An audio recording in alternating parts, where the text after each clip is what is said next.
Paulo anawaambia Wakristo wa Rumi ya kwamba imewapasa ndugu zangu, kwa huruma zake Mungu, itoeni miili yenu iwe dhabihu iliyo hai. Miili yenu hii, mkono, mguu, macho, kinywa, kichwa na viungo vingine vyote vya miili yenu iwe dhabihu takatifu, dhabihu iliyo hai lakini takatifu ya kumpendeza Mungu, ili kwa hivyo hiyo ndio itakuwa ni ibada yenu yenye maana, inayokubalika mbele za Mungu, ni ibada inayompendeza Mungu. Kumbe tunaweza kufanya ibada lakini haimpendezi Mungu au haikubaliki na Mungu au isiyokuwa na maana yoyote, ndio ibada yenye maana. Kwa hiyo tunahitaji kufanya ibada yenye maana machoni pa Mungu, sio mradi tumefanya ibada. Tunataka ibada yenye maana, inayokubalika machoni pa Mungu, inayompendeza Mungu. Bwana asifiwe.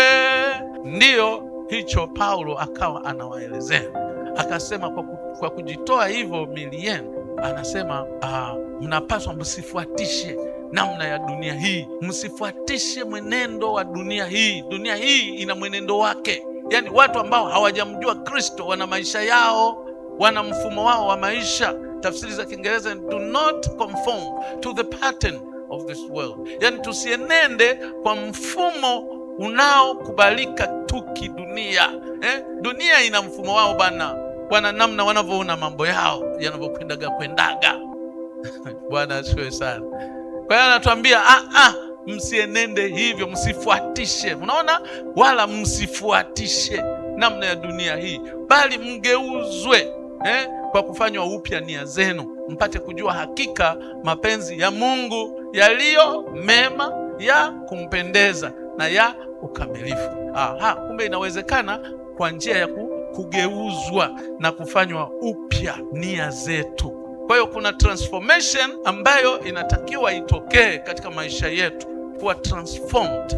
Alafu kuna kufanya nini? Kurenew, kufanywa upya, to renew.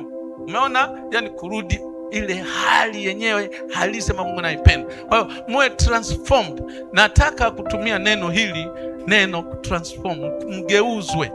Katika lugha ya Kiingereza amesema be transformed.